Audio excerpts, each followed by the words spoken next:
Hello दोस्तों, कैसे हैं आप सब। मैं आपकी doctor Jyoti Pandey. Welcome to my YouTube channel that's Pandey's dental clinic.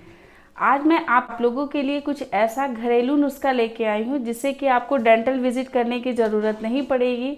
आप घर पर ही रह के अपने मसूड़ों को मजबूत कर सकते हैं। ये विधियाँ जो है वो उस समय से चली आ रही जब से कि बहुत ज़्यादा मेडिसिन अवेलेबल नहीं था मार्केट में और ना ही इतने डेंटिस्ट हुआ करते थे। तो आइए आपको मैं आगे बताती हूँ कि कौन कौन सी विधियाँ हैं। सबसे पहली विधि जो है वो है ऑयल पुलिंग की। ये बहुत प्राचीन विधि है, एक आयुर्वेदिक विधि है। इसमें एक्स्ट्रा वर्जिन कोकोनट ऑयल को या फिर कोई भी घर का बना हुआ या फिर कोल्ड प्रेस्ड जो ऑयल होता है उसको आपको मुंह में लेकर के कुछ देर तक मुंह को अच्छे से इस तरीके से बहुत 15 मिनट तक अच्छे से आपको घुमाना है। उसके बाद इसे थूक देना है या स्पीड कर देना है। तो इससे आपके मुंह के जितने भी कीटाणु होते हैं वो पुल आउट हो जाते हैं और आपका मसूड़ा जो है वो बहुत हेल्दी हो जाता है। सेकेंड जो विधि होती है वो होती है एलोवेरा की। आप भी नेचुरल कोई भी एलोवेरा जेल है उसको लीजिए और मसूड़े के ऊपर से अच्छे से मसाज कीजिए। आपको दिन भर में कम से कम 2 बार करना होता है, सुबह और शाम को, और बिना स्किप किए प्रतिदिन करना है। इसके जो फ़ायदे हैं वो आपको 1 महीने के बाद से देखने शुरू होते हैं। चूँकि ये घरेलू उपाय होता है इसलिए इसके रिज़ल्ट बहुत फास्ट नहीं मिलेंगे, या आप कभी अगर स्किप कर देते हैं या फिर छोड़ देते हैं तो भी आपको फिर नज़र नहीं आएंगे।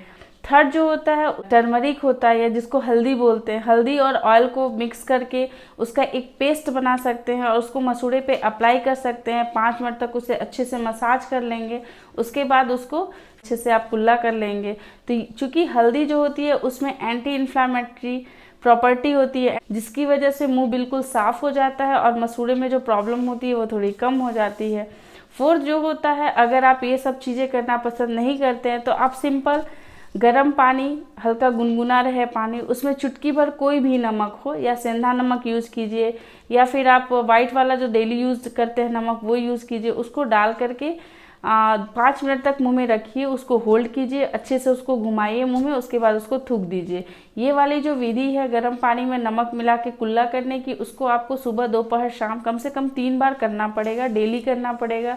इससे भी आपके मसूड़े जो हैं वो हेल्दी हो जाते हैं नमक और गुनगुने पानी की वजह से, क्योंकि उसमें जो स्वेलिंग होता है वो स्वेलिंग को कम करने का काम जो है वो एक पिंच नमक करता है, एक चुटकी नमक करता है।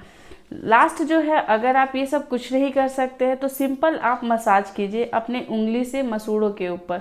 ये बहुत ही सिंपल है, आप डेली कर सकते हैं। उंगली से ये ऊपर के मसूड़े को नीचे की तरफ प्रेस करते हुए कीजिए और नीचे वाले मसूड़ों को ऐसे ऊपर की तरफ प्रेस करते हुए कीजिए। इसको करने से मसूड़े में सर्कुलेशन जो है वो बहुत अच्छा रहेगा। लेकिन इसको भी आपको कम से कम सुबह शाम करना है। जैसे ही आप ब्रश करते हैं उसके जस्ट बाद करना है। जब आप अच्छे से 5 मिनट तक अपने मसूड़े पे मसाज कर लेते हैं तो फिर उससे आपके मसूड़े जो है वो जो नीचे जा रहे थे वो अच्छे से ऊपर की तरफ शिफ्ट होने लगते हैं, और उसके बाद आपकी मसूड़ों से दांतों की जो पकड़ होती है वो मजबूत हो जाती है। तो इस तरीके से बहुत सारे घरेलू उपाय हैं जिसको कि करने से भी आप बिल्कुल अपने मसूड़ों को मजबूत कर सकते हैं, अपने दांतों को हेल्दी कर सकते हैं। ये जितनी भी विधियाँ थी सब गम रिसेशन को रोकती हैं। आज मैंने आप लोगों को गम रिसेशन के बारे में इतनी सारे घरेलू नुस्खे बताए हैं। अगर आपको ये मेरा वीडियो पसंद आया हो तो अपने फैमिली और फ्रेंड के साथ इसे शेयर ज़रूर कीजिएगा। अगर आप नए हैं तो प्लीज़ सब्सक्राइब कीजिएगा चैनल को, और अच्छी अच्छी जानकारी के लिए, नोटिफिकेशन के लिए आप बेल आइकन ज़रूर दबाइए। मिलते हैं हम कल एक नए वीडियो के साथ। तब तक के लिए अपना ख्याल रखिएगा। Have fun guys with your family and friends. तब तक के लिए टेक केयर, बाय बाय।